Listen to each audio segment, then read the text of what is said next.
All right, Patrick, let's talk macro antennas. It's my understanding Huawei has moved from number 5 to number 2 globally in terms of macro antennas, so you're number 2 behind Katrine. Absolutely, is that correct? that's correct. So that's correct. tell us about your macro antennas, then we'll talk a little bit about some of the trends. Sure. So we have a huge product line of macro antennas, very similar to the other key players like CommScope and Katrine. We offer 2-port single frequency, 4-port single frequency for your 4x4 MIMO applications, and we also offer up to 10T, 10R for up to 5 band, so a 5 band, and I believe we also have a 7 band antenna as well too. Okay. That one itself may still be in the works in terms of customizing for particular tier 1, but we do have multi-band antennas. This one here in particular is a standard antenna with 5 band support and 10 ports on it. Okay. What are some of the key trends you see in macro antenna technology over the next 12 months? So 12 months we think is a really good time. It's probably early stage, but within the next 12 to 24 months, there's going to be a huge trend towards higher order MIMO type antennas. So instead of having just 2-port, you're going to be looking at 4-port and then 8-port. In fact, a lot of the deployments that Sprint's been doing right now is with 8T, 8R. And then after that, you're looking at what's called massive MIMO, or 16T, 16R. And then when you look further out to 4.5G and 5G, you're looking at 256 elements. And what that means is a lot more sophistication, a lot more signal processing within the antenna. A lot of the active elements are going to be integrated into those antennas.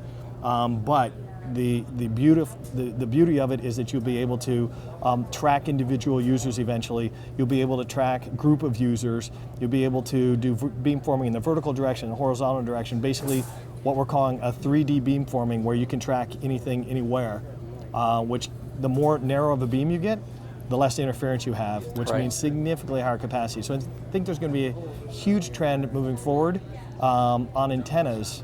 It's going to be a really exciting area of interest for everybody in the next couple of years, the ability to go ahead and start narrowing that beam, eliminating interference, and getting significant capacity gains. We're talking 1x, 2x, 3x type capacity gains. Okay, well you talked about, with a passive antenna today, we're moving to an active antenna. Yes. That requires more processing power at the antenna level. Yes. Can you talk about where Huawei is in terms of chip development? Sure. And whether you use your own chips or whether you basically use other people's chips? Sure, glad you asked. So we actually have a group that's an entire division dedicated just to silicon. The group's called High Silicon.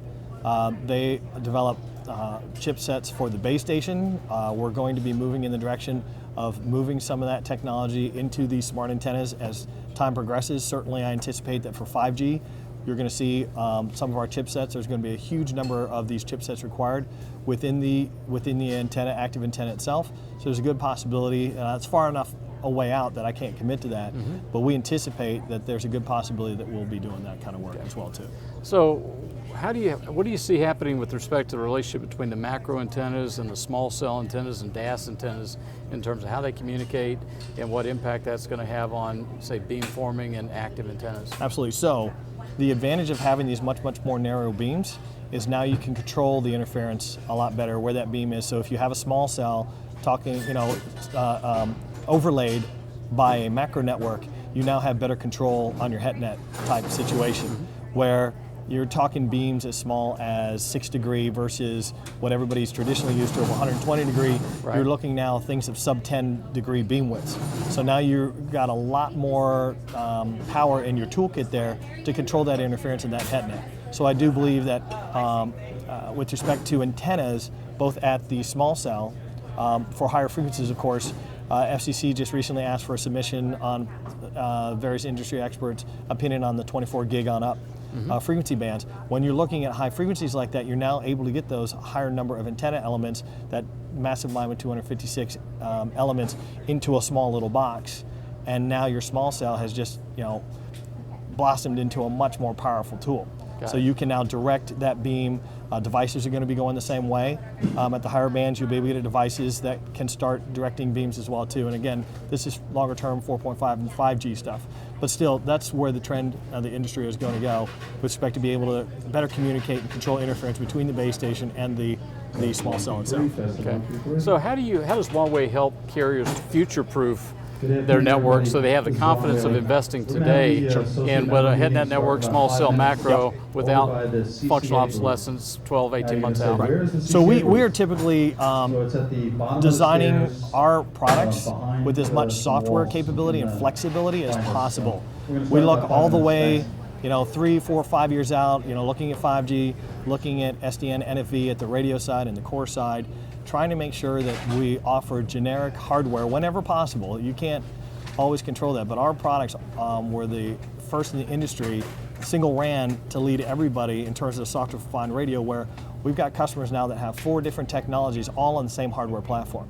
Okay. That's how we protect our customers. So we've got customers like Nemot that I did a presentation on last year, where they've deployed with all the major tier 1s for roaming service, and they've done that enabled through our software-defined radio and our software-defined base station, and they didn't have to change out any hardware whatsoever. So the same hardware that we sold to them day 1, 3 years later, they now have 4 different solutions on there, UMTS, LTE, 1X, and DO, all in the same system to support the very complicated deployments of all the 4 tier 1s in the US for roaming. Great. Well, Patrick, our next stop, not this week, but maybe in the following weeks, we're going to come back and talk about your software architecture and more specifically how you move people from kind of a hardware to a virtual environment. Thanks for your time. Sounds great, Jeff. Thank you. Yes, sir. Really appreciate it.